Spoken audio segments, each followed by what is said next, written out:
Dewa Medis Terkuat. Bab 571. Perkataan Xiao Wan membuat semua orang yang hadir tercengang dan menatapnya dengan bingung. Omong kosong apa yang sedang kamu bicarakan? Benar sekali. Belum lagi kakak tertuaku sudah mencapai tingkat pertama Kaisar Ilahi, hanya sedikit dari kita yang luar biasa. Mari kita mundur selangkah. Ada beberapa pangeran dari dinasti lain di sana. Dengan begitu banyak orang bersama, apakah kamu takut padanya sendirian? Xiao Wan melipat tangannya di dada dan tidak terlalu memperdulikannya. Dengan lotusnya yang sangat putih dan otak jalang teh hijau yang tiada taraf, bagaimana mungkin dia tidak melihat bahwa pangeran keempat dan beberapa pangeran lain sudah muak dengannya. Senyum aneh muncul di bibirnya, dan dia berkata, "Kalau begitu, kenapa kau tidak mencobanya saja?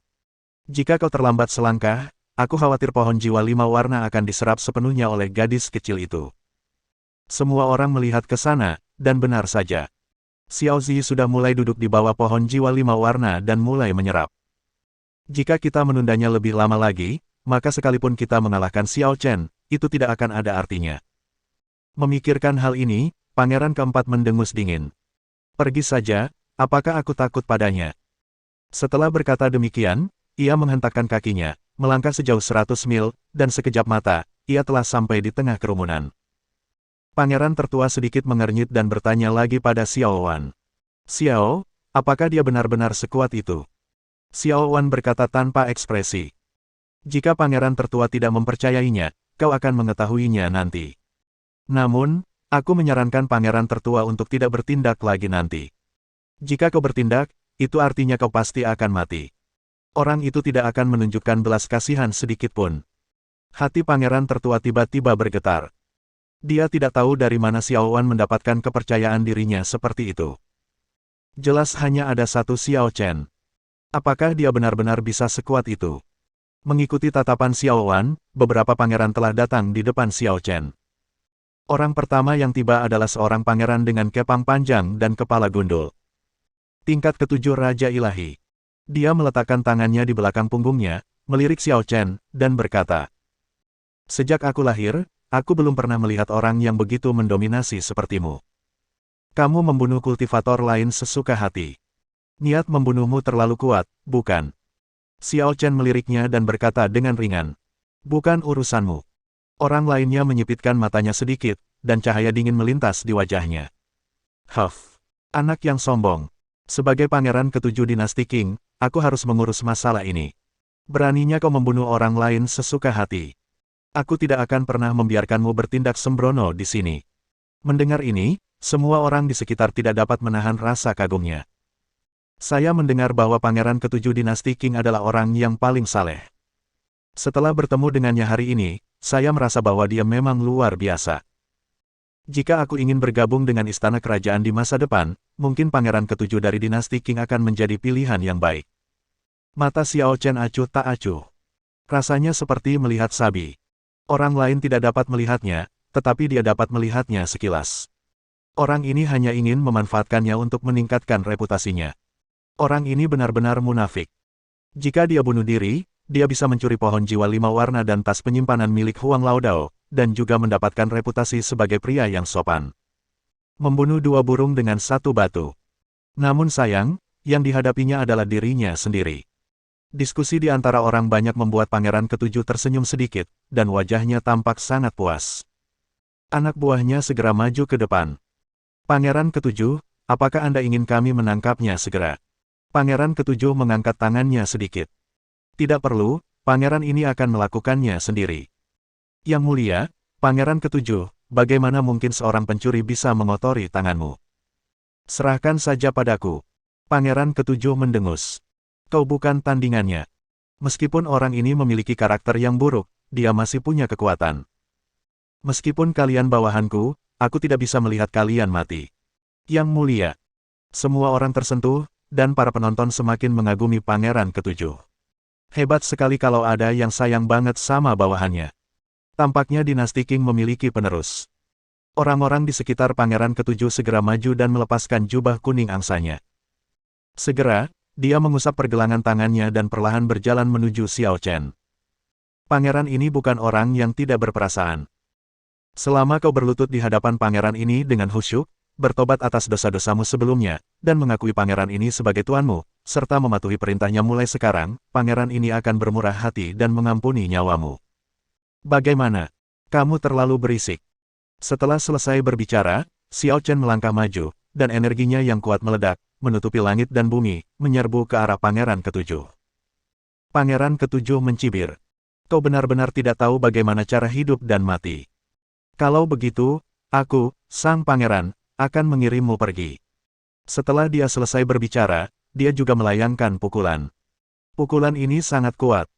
Di belakangnya, roda cahaya keemasan berputar perlahan, menyalurkan cahaya tinjunya dengan energi spiritual yang tak berujung, namun sangat tebal dan luas. Serangan kedua belah pihak muncul dalam sekejap, dan serangan Xiao Chen hampir bisa dikatakan biasa-biasa saja. Cahaya tinju pangeran ketujuh dinasti Qing sangat kuat. Perbedaan kekuatan antara kedua belah pihak akan segera menentukan siapa yang lebih baik. Dapat juga dikatakan bahwa hasil pertempuran ini telah ditentukan. Pangeran keempat dinasti Ming, pangeran kelima dinasti Song dan beberapa pangeran lainnya tidak dapat menahan diri untuk sedikit menyipitkan mata. Aku tidak pernah menyangka kalau pangeran ketujuh dinasti Qing bisa mengembangkan keterampilan tinju ajaibnya sampai ke tingkat ini. Dia memang jago bela diri. Usianya memang jauh lebih muda dari kita. Namun, kekuatannya tidak lemah. Melihat penampilannya, aku khawatir dalam 100 tahun, dia akan mampu berkultivasi hingga tingkat ke-9 atau bahkan ke-10 dari kekuatan Raja Dewa. Sungguh mengerikan. Pada suatu ketika, semua pangeran diam-diam mengagumi dan juga diam-diam memusuhi pangeran Qin ketujuh. Mereka sama sekali tidak memperhatikan Xiao Chen. Karena, sejak awal, mereka yakin Xiao Chen akan mati. Dia tidak punya hak untuk menang dalam pertarungan dengan seorang pangeran dari dinasti kekaisaran.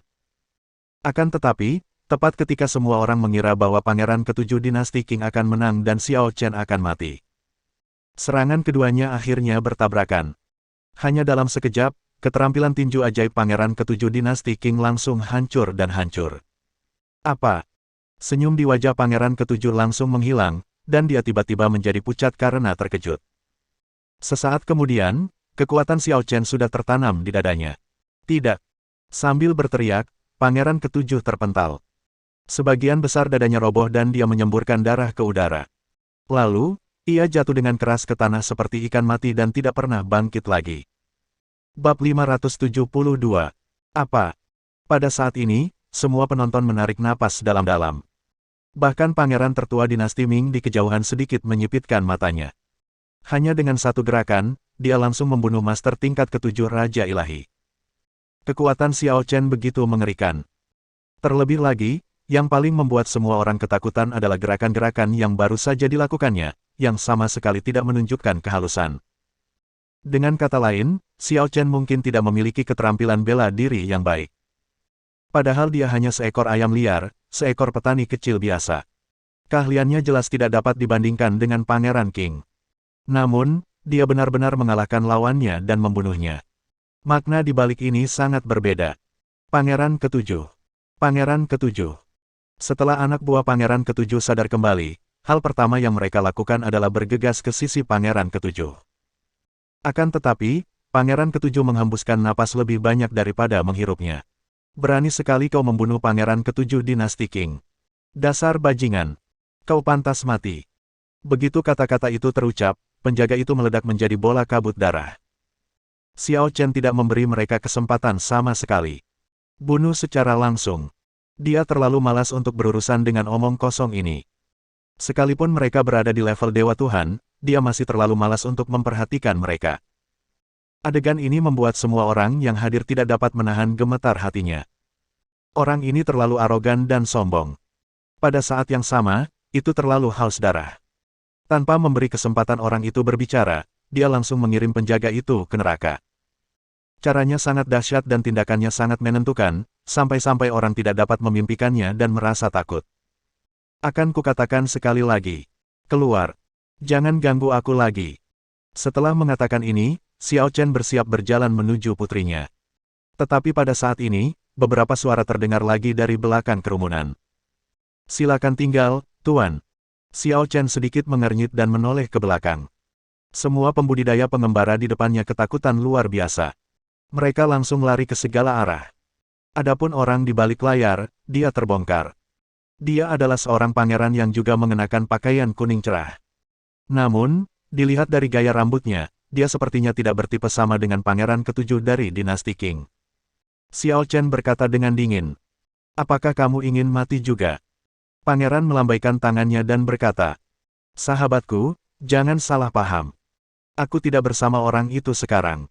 Lagi pula, aku tidak ingin merepotkanmu. Setelah jeda, dia tersenyum lagi dan berkata, perkenalkan diri saya. Saya adalah pangeran kelima dari dinasti Yuan Agung. Saya sangat mengagumi kultivasi Anda saat ini, dan saya ingin berteman dengan Anda. Tentu saja, jika memungkinkan, saya ingin mengundang Anda untuk bergabung dengan dinasti Yuan Agung kami. Tenang saja. Dengan kekuatanmu, setelah kau datang ke Yuan Agung kami pasti akan memperlakukanmu dengan sangat sopan. Aku sendiri menjamin bahwa kau akan dipromosikan ke posisi tinggi dengan gaji tinggi, dan kau pasti tidak akan kekurangan itu. Mendengar kata-kata ini, para pembudidaya biasa itu tak dapat menahan diri untuk tidak menarik napas dalam-dalam, dengan sedikit rasa iri di mata mereka. Mereka tidak pernah membayangkan bahwa pangeran kelima dinasti Yuan benar-benar merencanakan ini. Lagi pula, Xiao Chen harus diberi jabatan tinggi dan gaji besar. Meskipun para pembudidaya independen selalu tidak puas dengan bergabungnya mereka dengan dinasti, mereka akan kehilangan kebebasan dan martabat mereka. Akan tetapi, ini tidak berarti mereka menolaknya. Jika Anda memiliki uang dan banyak sumber daya yang bagus, pasti akan lebih menyenangkan untuk bergabung dengan dinasti. Saya bekerja secara rutin, tidak ada risiko, gaji tetap, dan banyak uang. Ini hanyalah kue yang dikirim Tuhan. Akan tetapi, tepat saat pangeran kelima dinasti Yuan mengucapkan kalimat ini, sebuah cibiran tiba-tiba datang dari tempat lain. Lagi pula, pihak lain adalah Raja Dewa yang kuat. Selain itu, dia bukan hanya Raja Dewa biasa. Demi seorang guru yang kuat seperti itu, dinasti Yuan Agung Anda hanya memberinya beberapa jabatan dan gaji resmi, lalu mengusirnya. Haruskah kita katakan bahwa dinasti Yuan Agung Anda sangat miskin sehingga bahkan tidak mampu untuk makan? Atau, apakah Anda, dinasti Yuan Agung, terlalu pelit? Begitu kata-kata ini diucapkan, semua orang kembali terkejut, dan pangeran kelima dinasti Yuan juga menatap lawan bicaranya dengan mata dingin. Tuan Zhao, apakah Anda ingin mati? Kapan giliran Anda mengomentari urusan saya? Pihak lain tertawa dan berkata, itu bukan urusanku. Namun, aku, Sang Agung Song, juga mengincar pria ini.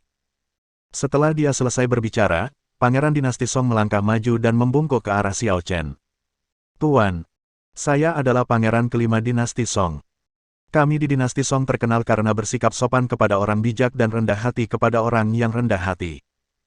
Hanya sedikit orang di dunia yang tidak mengetahui hal ini. Jika Anda bersedia bergabung dengan dinasti Song kami, saya dapat menjamin bahwa setidaknya satu raja dengan nama keluarga yang berbeda akan disertakan, Tuan.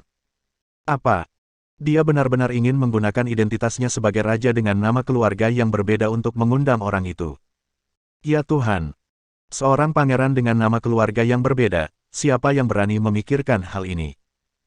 Sejak zaman kuno, hampir tidak ada pangeran dengan nama keluarga yang berbeda di semua dinasti besar. Karena, sungguh sulit untuk berkultivasi hingga ke tingkat Raja Dewa. Kecuali keluarga kerajaan, hampir mustahil bagi orang lain untuk melakukannya. Hanya ketika seseorang di keluarga kerajaan telah berkultivasi ke alam kaisar ilahi dan mengaktifkan garis keturunan seluruh klan, akan lebih mudah bagi generasi mendatang untuk menempa garis keturunan Raja Ilahi. Ini juga alasan mengapa hanya ada sedikit pangeran yang memiliki nama keluarga berbeda. Tapi itu bukan hal yang mustahil. Tetapi meskipun kultivasi seseorang telah mencapai alam Raja Ilahi, tidaklah mudah untuk mencapai posisi raja dengan nama keluarga yang berbeda. Lagi pula, tidak ada kekurangan Raja Dewa di semua dinasti besar. Oleh karena itu, jika Anda ingin menjadi raja dengan nama keluarga lain, Anda harus cukup menarik. Sejak zaman kuno, hanya ada 2 atau 3 raja dengan nama keluarga yang berbeda di beberapa dinasti besar. Menjadi raja dengan nama keluarga yang berbeda berarti Anda dapat menikmati sumber daya yang sama dengan keluarga kerajaan. Bahkan lebih baik dari keluarga kerajaan lainnya. Karena anggota keluarga kerajaan lainnya semuanya adalah kerabat kerajaan dan pasti tidak akan memberontak.